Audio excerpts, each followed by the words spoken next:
딸 관련 허위 유포 강경한 한동훈. 어제 저희도 보도해드렸다시피 모 주간지가 한동훈 내정자 딸과 관련된 오보를 내서 바로잡습니다라고 정정한 바 있습니다. 그런데 또 한동훈 법무부 장관 내정자 딸과 관련된 사실과 다른 주장이 제기가 됐었습니다. 한동훈 장관은 즉각 반박했습니다. 함께 보시죠. 이번에는 뭐였을까요? 자, 한겨레 신문이었죠? 노트북 등을 딸 명의로 기부를 해서 부모 찬스로 대학 진학용 스펙을 쌓았다라는 한겨레 신문의 보도는 사실과 달랐습니다.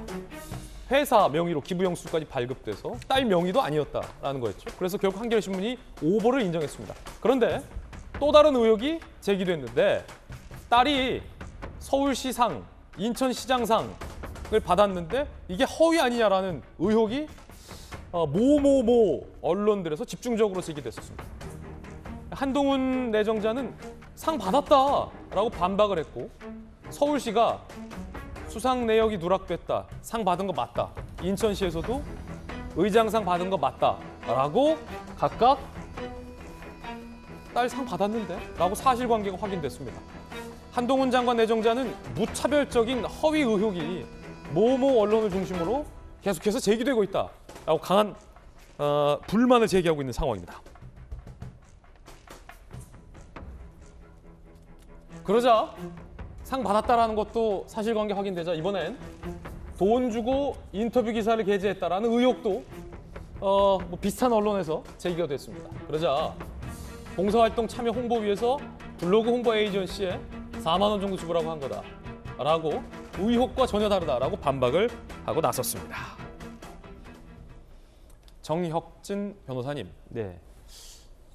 이게 참 공교롭습니다. 민주당이 한동훈 장관 후보자의 인사청문회를 미뤘어요.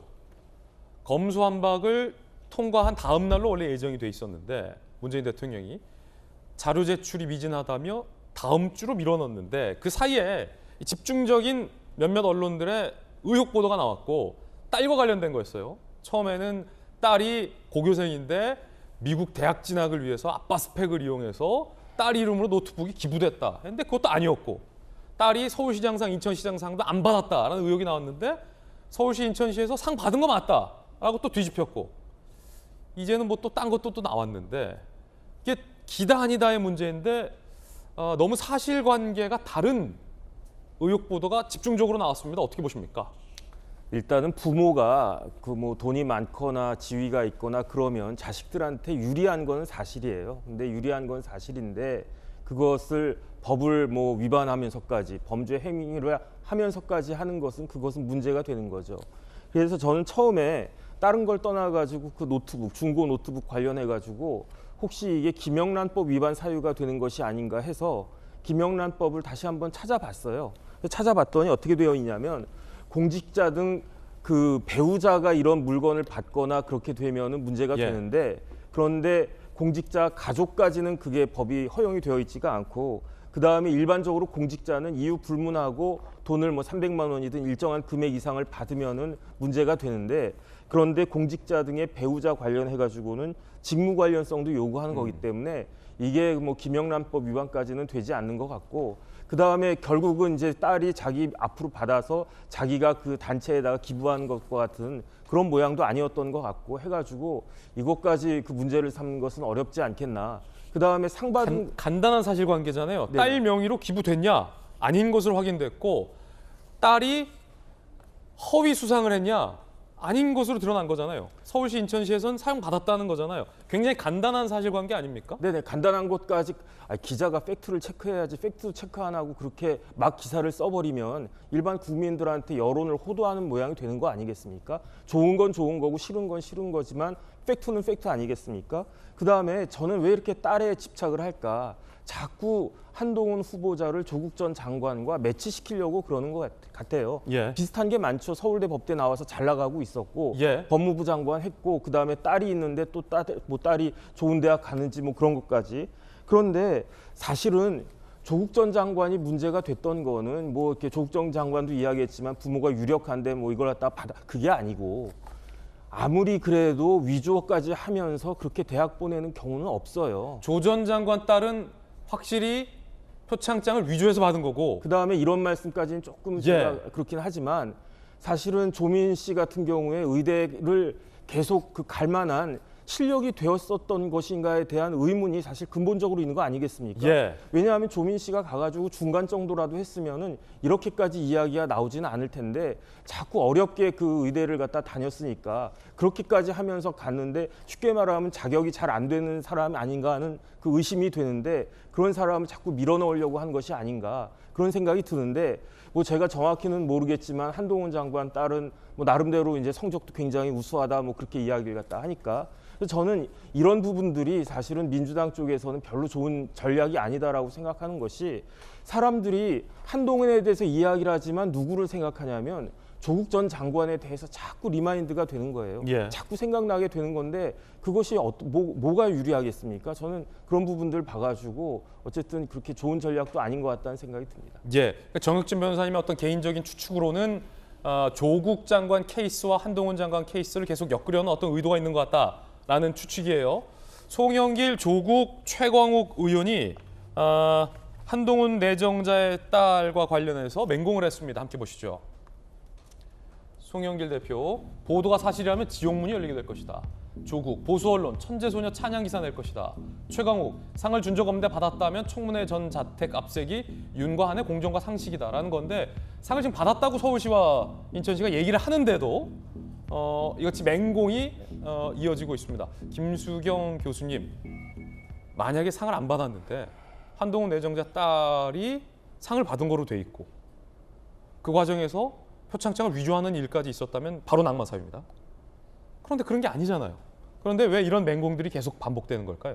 그러니까 저도 그 정혁진 변호사님의 의견에 좀 동의하는 것이 좀 그 민주당 혹은 좀 그쪽을 지지하시는 분들이 조국 전 장관의 케이스하고 한동훈 후보자의 케이스를 계속 좀 엮어서 가려고 하는 것 같아요. 비슷한 거다라는 식으로 얘기를 하고 있는 것 같은데. 너도 똑같잖아, 뭐 이런 겁니까? 같은 프레임으로 이제 설명하고 싶은 것인데 저는 전혀 다르다고 봐요. 물론 같은 점도 있습니다. 둘 다 굉장히 우리 사회 엘리트고 어떻게 보면 뭐 금수저라고 말할 수 있는 굉장히 상류층에 살고 있는 사람들이죠. 그들이 어떻게 자식 교육을 통해서 이렇게 계층을 대물림하려고 하는가 이런 부분은 비슷할 수가 있는데 조국 전 장관 같은 경우에는 엄연히 불법이 있었잖아요. 엄연히 위조를 했고 또 계속 거짓말을 했고 그래서 그것 때문에 결국은 법원으로부터 정경심 교수가 확정 판결까지 받아서 지금 복역을 하고 있지 않습니까? 한동훈 법무부 장관 후보자 같은 경우에는 불법 같은 거는 없을 뿐더러 일단 이 스펙 자체가 사용된 적이 없어요. 어제도 제가 말씀을 드렸지만 이 마이너리티 리포트라는 영화 아시죠? 예. 범죄를 저지르지 않았지만 범죄를 저지를 것이 예상되므로 그 사람을 잡아넣을 수는 없는 거란 말이죠. 물론 스펙 쌓기 나중에 대학 갈 때 사용할 수는 있겠지만 아직 사용되지도 않았는데 이것이 마치 잘못 사용될 거다라는 식으로 이렇게 호도하는 건 잘못이고 또 스펙 자체가 지금 쌓아 올린 그 과정에 전혀 불법이 없었기 때문에 이 조국 전 장관하고 이 한동훈 후보자를 같이 엮는 건 굉장히 무리라고 저는 생각이 들고요. 다만 그럼에도 불구하고 왜 한동훈 장관 후보자의 이 사례가 국민들에게 약간 불편감을 주는가는 결국 이제 계층의 문제거든요. 우리 사회의 이제 계층의 차이, 계급의 차이 문제가 어떻게 재생산되고 있는지에 대해서 우리가 하게 되다 보니까 그런 부분이 불편한 건데 예. 이것은 한동훈 후보자의 어떤 개인적인 일탈이나 잘못 때문이 아니라 우리 사회의 어떤 구조적 모순들이 누적돼서 이렇게 계급 문제, 계층 문제가 발생하는 것이지 자꾸 이것을 한동훈 개인의 어떤 문제, 비리, 예. 어떤 뭐 일탈 그 과정에 마치 무슨 뭐 불법적인 것이 있었던 것처럼 얘기하는 것은 굉장히 여론을 호도하는 것이다 그런 말씀 드리고 싶습니다. 예, 일단 사실관계가 잘못된 걸 기반으로 비판을 하는 것은 굉장히 잘못된 행위입니다. 사실관계는 굉장히 단순합니다. 딸 명의로 컴퓨터가 기증됐냐? 아니다. 딸이 수상받은 적이 없냐? 아니다. 수상을 받았다라는 게 확인되고 있는 상황입니다. 자, 그런데 다음에 나올 것은 여야 간의 논쟁적인 사안입니다. 방금 이 몇 가지는 사실관계가 명확히 잘못된 것들이었고, 자, 여러분들은 이 장면은 어떻게 생각하십니까? 한겨레 신문 보도인데요. 함께 보시죠. 역시 조국 프레임 비슷한 것 같아요. 조 전 장관 딸인가 아들인가가 뭐 공저자도 하고 논문도 쓰고 막 그랬잖아요. 그 허위 수팩이라고 대법원에서가 유죄 났는데 한겨레 신문 보도는 한동훈 후보자 딸이 중3에서 고1 때 2달간 논문 5개, 전자책 4권을 썼다라고 보도를 했습니다. 이게 사실이라면 어떻게 고일이 논문 5개와 전자책 4권을 썼겠습니까? 쓸 수 있겠습니까? 라는 의혹이 강하게 제기되는 보도입니다. 그런데 앞서 한겨레 신문은 한번 크게 잘못된 사실을 오버하고 시인한 바 있죠. 자, 그런데 한동훈 장관 측의 반박도 만만치 않습니다. 이게 무슨 논문과 전자책이 아니다라는 거예요. 3년간 학교 과제 등을 통해 작성한 글을 한꺼번에 올린 것이고 논문이라는 건 허위 과정이다. 전자책도 누구나 인터넷에 게재할 수 있는 것인데 출판사를 통해 출판한 것처럼 보도했다라고 강한 반박을 했습니다.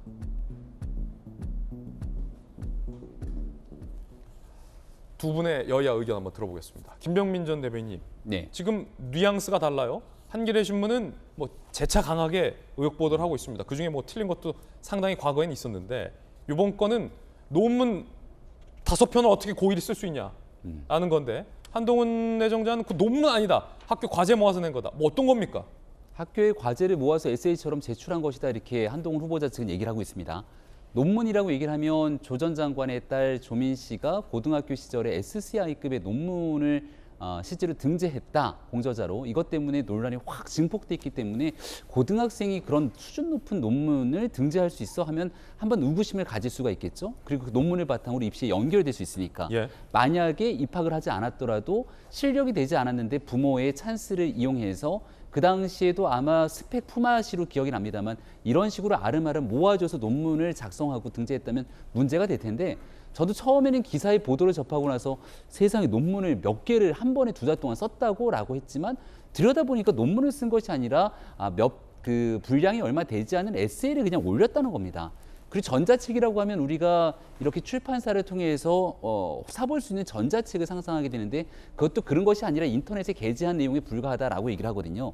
그러니까 한동훈 후보자 입장에서는 있는 사실 그대로를 청문회를 통해서 민주당의 의원들이 문제를 제기하고 솔직하게 답변하면 되는데 청문회 기간도 일방적으로 뒤로 밀어놓고 언론을 통해서 악의적인 프레임이 씌워지듯이 보도되고 있는 것에 대해서 굉장히 스트레스를 받을 겁니다. 이럴 수밖에 없는 이유가요. 한동훈 후보자에 대해서 과거에 한동훈 검사장 노무현 재단의 계좌를 들여다봤다라고 얘기했던 유시민 전 이사장의 사례가 재판을 통해 어떻게 진행되고 있는지 다 지켜보지 않았습니까? 있지도 않는 사실을 허위로 과장하고 또 그런 내용들을 주장하면서 악의적인 프레임을 씌웠던 지난날의 전례가 있기 때문에 이런 방식의 보도라든지 이런 방식의 의혹 제기들은 좀 뒤로 물리고 예. 좀 국회에서 정정당당하게 한동훈 후보자 세워놓고 청문회 연 다음에 문제가 있으면 당신이 이거 문제 있지 않냐. 또 검수완박이 굉장히 뜨거운 주제이기 때문에 여기에 대해서도 국민들을 위해서 토론하는 모습들을 민주당이 보이는 게 우선돼야 되지 않을까 싶습니다. 자, 국민의힘 김병민 전 대변인의 의견 들어봤습니다. 논문도 아니고 정식 출간된 책도 아니다. 과장된 프레임이다라는 의견이에요. 자, 민주당의 의견도 들어보겠습니다. 김남국 의원입니다. 고1 때 2달간 논문 5개, 제목이나 내용을 보더라도 반독점법, 국가채무, 여러 가지 굉장히 제목만 들어도 쓰기 어려운 그런 내용들의 에세이를 쓰고, 과연 이런 것들을 고등학교 1학년 학생이 학교 시험 보면서 다 가능했겠느냐, 부모의 도움을 받아서 허위로 한 것 아닌가라는 의혹을 가질 수밖에 없다라고 생각이 됩니다. 자, 그리고 조금 다른 뉘앙스긴 합니다만 민주당의 조홍천 의원 입장도 한번 보겠습니다. 굉장히 떳떳한 것처럼 할 말 다 하고 공격성까지 보여. 저 같으면 뒤가 구려 조금 숙일 건데 저렇게 꼿꼿한 것, 제주라면 제주. 정치인보다 훨씬 더 정치적이다. 그러니까 조홍천 의원은 내용과 관련돼서는 구체적으로 언급하지 않고 태도. 지난번에는 너무 패셔너블하다라고 문제 삼은 바 있었죠. 굉장히 패셔너블하게 하면서 당당하게 준비했다는 듯이 입장을 밝혀 불편하다라는 어떤 태도적인 측면을 조홍천 의원은 문제 삼고 있긴 합니다. 여러분은 어떻게 생각하십니까? 일단 지금까지 의혹 제기된 것 몇몇 매체예요. 공통적인 매체에서 제기된 의혹. 딸 명의로 컴퓨터 기부됐다. 사실과 다른 것. 상 안 받았다. 사실과 다른 것. 이번엔 논문 5편을 어떻게 고의를 쓸 수 있냐라는 거고, 한동훈 법무부 장관은 논문 아니다라고 현재 논박 중인 사안. 사실관계는 현재로서는 판단할 수 없습니다만. 김영주 의원님, 앞에서 여야 다 의견 들어보셨습니다. 어떻게 보십니까? 글쎄요, 이제 우선은 그것을 며칠 사이에 그런 논문을 쓴 것이 아니라 쭉 써왔던 것을 업로드를 며칠 사이에 했다라고 하는 것은 충분히 가능한 일이죠. 그런데 이제 제가 문제 삼고 있는 것은 논문은 어렵고 에세이는 쉬운가? 그건 절대 아니거든요. 그러니까 한 권의 논문, 100페이지 논문을 쓰는 것도 어렵지만 그 논문을 2, 3페이지에 축약하는 에세이를 쓰는 것은 그 논문 못지않게 두세 배 더 어려운 일입니다. 마치 논문이 아니기 때문에 쉽게 쓸 수 있다 이런 것도 한편으로 우리 사회 지식인들의 천박함을 나타내는 얘기예요. 다만 그 논문은 앞으로 미국 대학을 위해서 준비되고 있는 사항이고 그 논문을 어떻게 평가할 것인가는 미국 대학이 판단할 문제라는 것입니다. 쉽고 어렵게 문제. 논문이라고 하는 건 굉장히 낮은 수준의 초등학생도 쓸 수 있는 거죠. 에세이라고 하는 것은 글짓기잖아요, 사실은. 이제 그런 부분에 대해서 논문은 어렵고 에세이는 쉽다. 그런 판단부터가 굉장히 우리 사회의 천박함을 나타낸다는 면에서 조금 더 수준이 있는 토론이 되고 또 민주당도 좀 더 수준이 있는 검증이 될 수 있도록 노력해야 된다. 그렇게 봅니다. 예, 무분별한 의혹 제기냐 아니면 합리적인 검증이냐 여러분들은 어떻게 생각하십니까? 지금까지의 논쟁 과정을 보시면서 여러분들의 의견이 오늘 많이 저는 상당히 궁금해집니다.